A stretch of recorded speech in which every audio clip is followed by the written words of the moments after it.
Right, okay. So as I record this, let's remind ourselves that I'm basically a two-man unit. So as a Birmingham City Council compliance officer and as someone who's completely and utterly sane, I'm in Scotland with a positive weapons culture. So of course I've totally legally obtained swords and rifles and body armour because if you're doing compliance in Birmingham, you'd need that and more anyway to actually do it. Some of the guys at Green Lane, of course, are known to have shotguns. So if you think, I'm going to go and do that for, with the level of security they were providing to us, or send women out to do that on my behalf, you are deranged. Just not going to happen. But I have the right to opine on this, A, because I've done the job for nearly 2 decades, and B, because I've got a bit of shrapnel off a British warship, which I'm not really interested in what the chinless weakling crowd thinks of my opinions. But my opponent in this, of course, is this person here. I mean, what we're celebrating effectively is obviously, we're basically insurgents effectively. So the Electoral Commission puts through a local party that becomes a national party quite quickly, and the policy proposal is stuff that the Electoral Commission would allow. So we're doing the controversial position of if you're going to torture animals, please just get out of the country. We don't want you here. That's a basic level of civilization, because if you torture animals, we've worked out that you're more likely to harm people because you're some kind of psychopath. So I'm afraid you're the lowest human capital available. Please just go back. We don't really care. So you can take that sort of basic disgust position to sort of sensible policy positions, which we're doing. So the only thing lacking, of course, is political power. So what do we have at the moment? Well, we've just been down to, again, the total breakdown of the state conference. There we go. So there's this major event with all the intelligentsia and the commentariat attending a secret super duper bunker in a wood somewhere. This is the kind of garbage that is being spat out via the monkeys and typewriters. When did you post this nonsense? Dear my God. Today at 10:06 a.m. Right, so this was posted this morning. Do you reckon that the elections in this country would be the same if the auditors were going in with some kind of credible information, an investigations team into Birmingham and looking into Birmingham Labour's records? To be totally fair, I mean, our guys are totally incompetent as well, and I'm not going down physically. So, I mean, we've got some of the lads wasting their time doing sort of American style street interviews and this kind of stuff. But anyone with 3 brain cells is, again, just going to find current and former members of Birmingham Labour.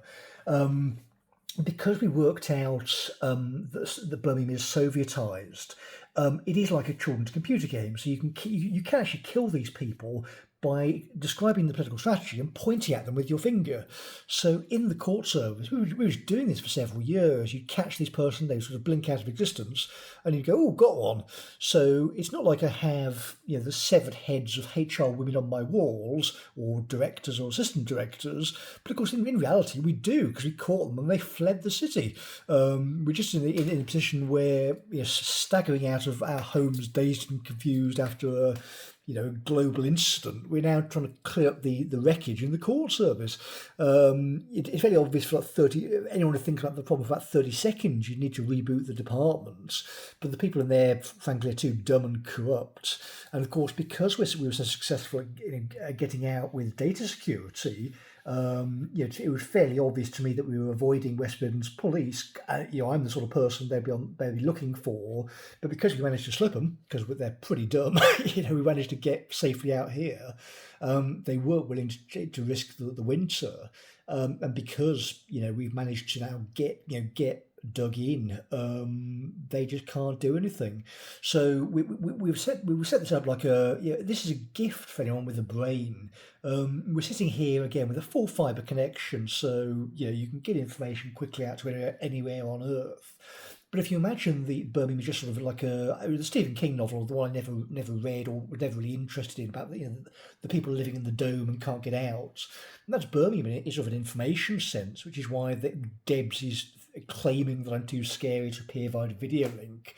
But of course, I'm casually going down to this sort of stuff in my time. Because as a member of Birmingham's court service, you'd logically have to, wouldn't you? Under what profession? What serious profession could you not attend something like that? I mean, come on. Nobody's going to take you seriously, are they? So if these are the political spokesmen who are deemed as credible, this is sort of like a Gorky-esque position, really, isn't it? Unless you're interested in looking at that sort of Soviet polis, nobody's going to take you seriously in political theory terms. I'm just ahead of the game, having lived there for 42 years. But it's just they're attempting to.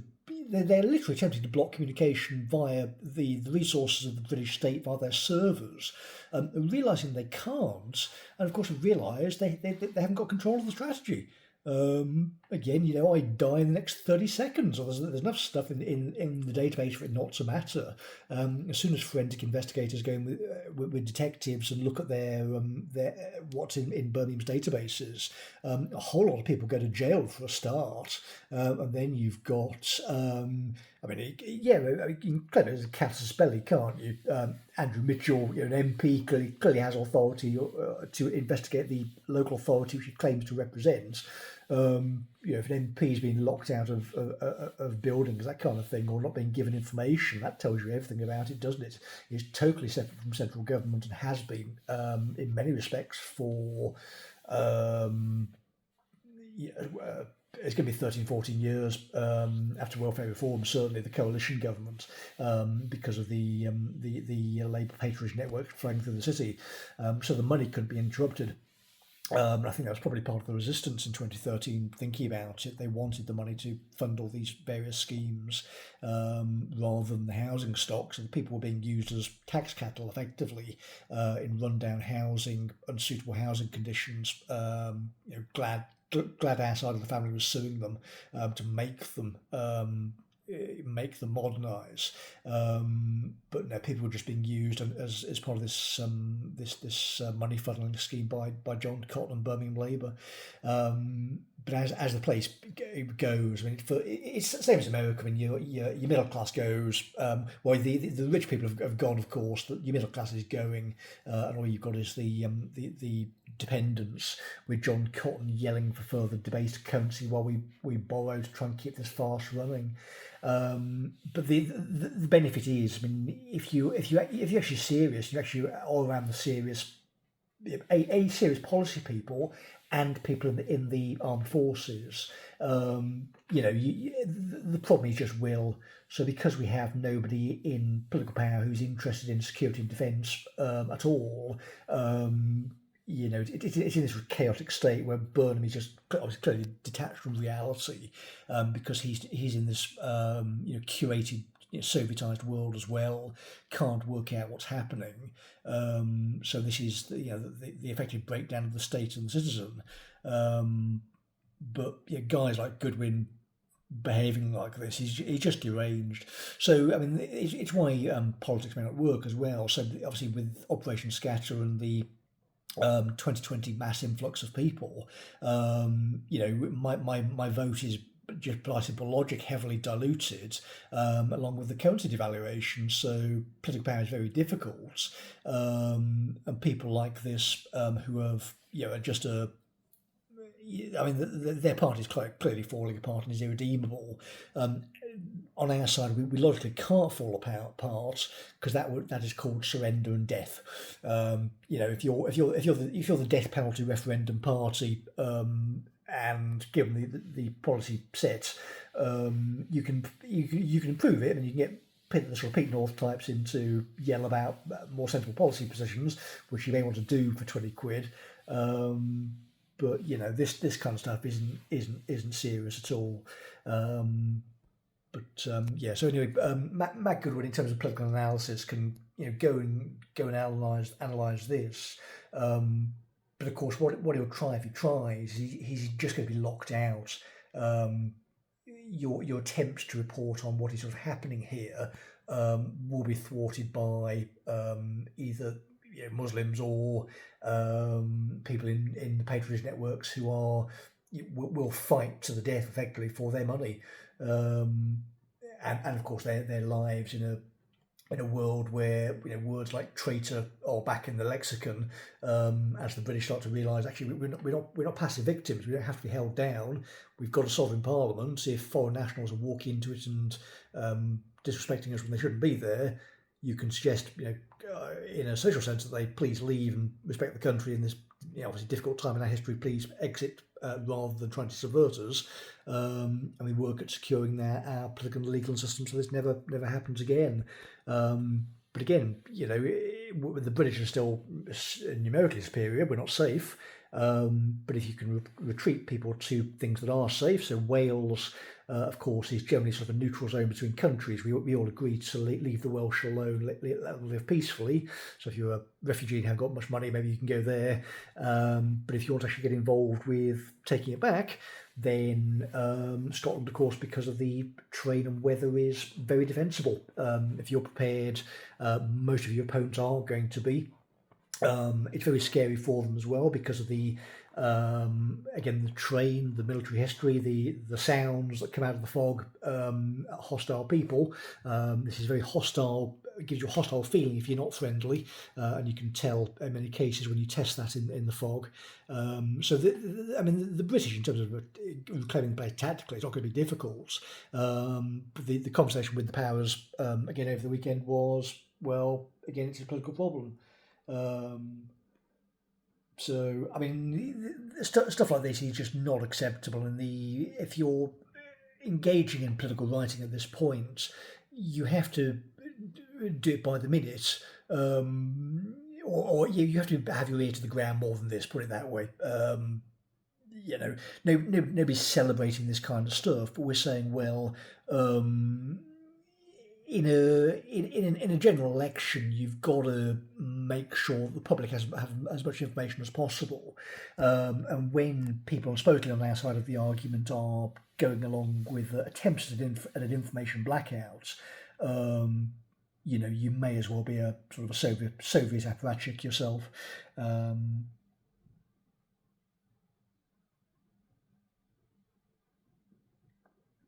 Yeah, but it's also money as well, and because so much has been invested into this. I mean, we had in the conversation previously, because their incomes are dependent on these streams, that they're easily bought. Whereas people like us, we just can't be bought. I mean, I'm sure. If something better than what we were doing in terms of not getting stabbed to death, whatever they're paying is it may come along, but that will come along anyway. I would sweep the floors. I've done terrible jobs and great jobs. Not being in Birmingham and surviving is the first step. But we're quite sick of this kind of behaviour. Thank you. Given the state of the world, the current position with Iran. And the genuine threat of the Islamic Communist Alliance in places like Birmingham, we're not taking any lessons from people like this who behave badly. So I would suggest, because the way it works as well. I mean, the British are so successful because our vetting networks are organic.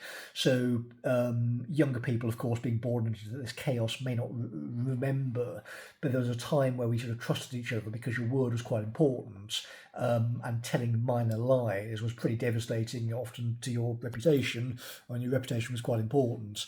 But given we're in the postmodern age, of course, it's being dishonest in a clever manner, which gets you ahead with the technology, taking advantage of Ash conformity and Harlow and this kind of and this kind of thing, Stanford prison experiments in our case, to hang on to power. But if you've got a smaller team, the sort of people who would make a parliamentary elite, get them into positions around the country. Explain what is actually happening, get a voter turnout, and actually get a wider grasp of the sort of people that you run into while out and about. So if you had a pub and you're talking to a physicist, or a member of the army, or a member of the police, or some other person in a professional capacity, then if these sort of people aren't being allowed to sort of enter the discourse at all, then it is again just an absurd position. I'm really not impressed. I've got to say, with the current apparatus here, our guys aren't great either, but they are a small team by necessity. You've got to keep out people like this who are just going to undermine you. But if they had anything resembling proper funding, you could do a lot of good in a short time, because you've got an organic base that can spread out into any polis in the country. And when people start to realise and be told, oh, right, it's existential, oh, right, this is what happened to Birmingham, it's now just this Potemkin village, effectively. And we're in an age of drone warfare as well. This sort of stuff may quicken the mind. But yes, in terms of political theory, the Anglo tradition is running into trouble, I think, because of our post-war weakness. So as we withdrew and sort of gave up in a Parveniist sense, we allowed our bodies to decay effectively because of lacking the will. But if you have a few people around who never sort of gave up the warrior spirit and warrior ethos, it's oil and water, and you can't defer to people like this in a political sense. So if authority were to go from the sovereign to that, he wouldn't be a particularly impressive minister, so we're not going to listen to him much anyway. He'd be sort of the Ed Miliband of the right, I suppose. But we've got to have a network of serious people who vet each other effectively, which is not this kind of curated nonsense.